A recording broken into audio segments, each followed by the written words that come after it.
أعوذ بالله من الشيطان الرجيم بسم الله الرحمن الرحيم إن المبذرين كانوا إخوان الشياطين صدق الله مولانا العلي العظيم. كده إسراف مبارك الله تعالى فرمي إن المبذرين كانوا إخوان الشياطين.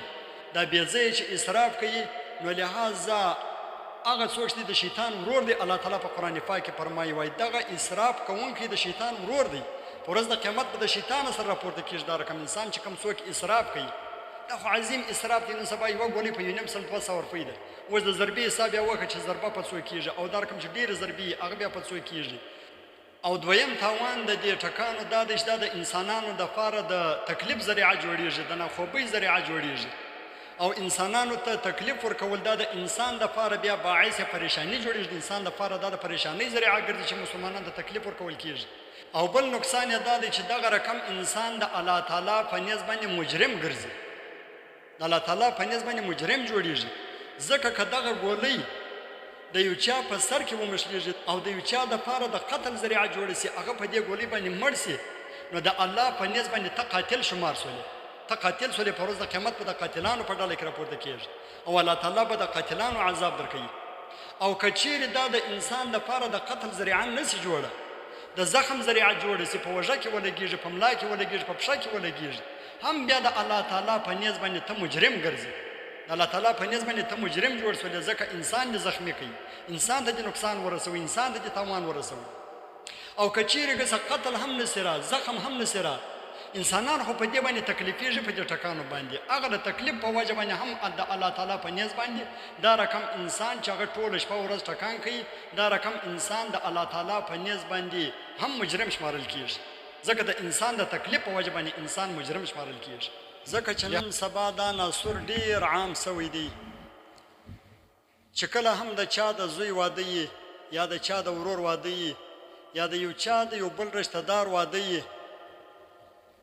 نو په کور کې بیا ټوله شپه او ورځ ټکان یي چې نه د چا د تکلیف احساس پکې وي او نه د چا د غم احساس پکې وي چې دا کور به مصیبت زده یي، د فلانکۍ کور کې به غم یي، د فلانکۍ کور کې به فاتا یي.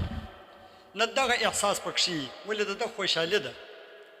او نه دا احساس پکې وي چې یاره دا ګولۍ به د چا په سر کې ولګېږي او خدا نکرده دغه ګولۍ لګېدل به زما دپاره بیا د قتل ذریعه جوړه سي.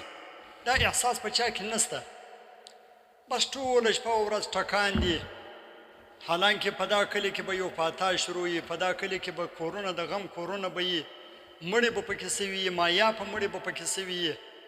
خو لیکن په خلکو کې بیا دغه احساس نه وي چې یاره د فلانکي کور کې خو غم پېښ شوی دی.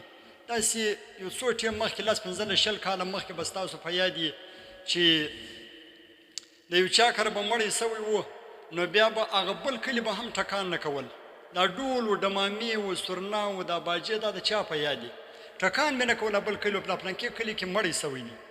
نن سبا دا ناسور دومره غوړېدلی دی چې په کوم کلي کې مړی سوی، په کوم محله کې مړی سوی او په هغه محله کې واده یي، نو بیا په هغه محله کې ټوله شپه ورځ ټکان ورته کوي او حتی ډولونه وراولي، سورنای وراولي.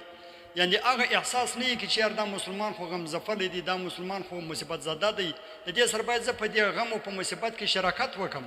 زما شراکت دا دی چې زه واده په پټه خوله سره وکړم، په دې کې ډولونه نه ووایم، په دې کې سورنای نه ووایم او په دې کې ټکان نه وکړم. حالانکه دا خو سیم شرعي طور ناروا دي، ناجایز دي، که ډول دی که سورنا ده او که ساعتونه دي، دا خو سیم حرام دي، ناروا دي.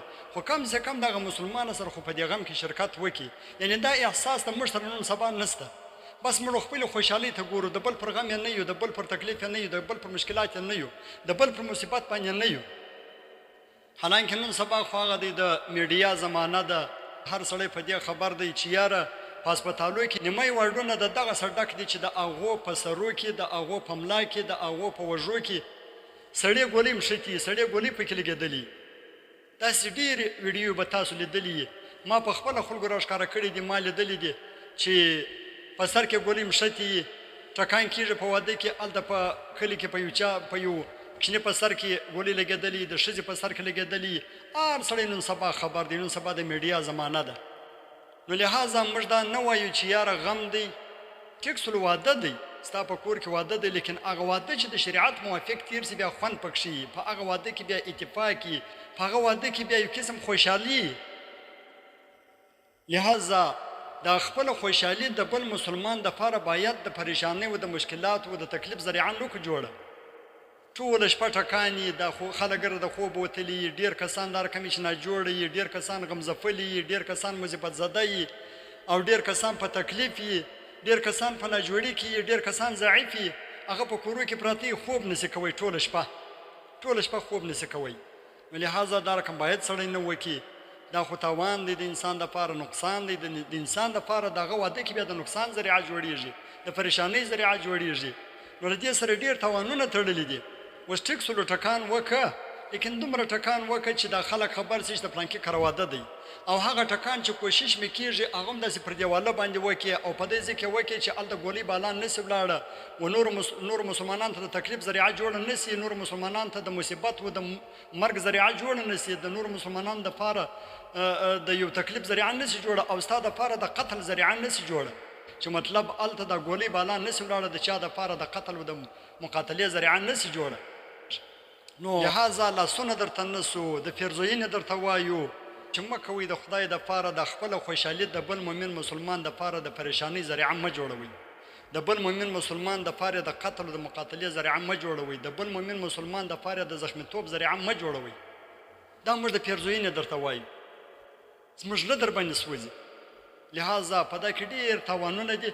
د خدای دپاره ټکان چې دي هغه خو ډېر کوئ مه، دومره قدر کوئ چې هغه خلک خبر شي چې د فلانکي کره واده دی، هغه هم په داسې طریقه باندې کوئ چې د نورو مسلمانانو دپاره د تکلیف ذریعه نسي جوړه، د نورو مسلمانانو دپاره د پریشانۍ و د قتل و د مرګ ذریعه نسي جوړه. ټکان وکړه، خود یې وکړه، موږ دا نه چې که ټکان کوم ما، خو ټکان وکړه، په ورځ کې وکړه چې خلک خبر شي چې د فلانکي کره واده دی، هغه په داسې طریقه باندې وکړه چې پر دیواله باندې وکړه یا پر داسې ځای باندې وکړه چې مطلب هلته ګولۍ بالا نسي ولاړه چې هغه سړه ګولۍ بیا ستا دپاره د قتل ذریعه جوړه شي، چې بیا قاتل شمار شي، یا د بل مؤمن مسلمان دپاره د مرګ ذریعه جوړه شي. الله تعالی دې پر دې خبرو باندې د عمل کولو توفیق را نصیب کړي. الله تعالی دې موږ ټولو ته هدایت وکړي. وما علینا الا البلاغ المبین.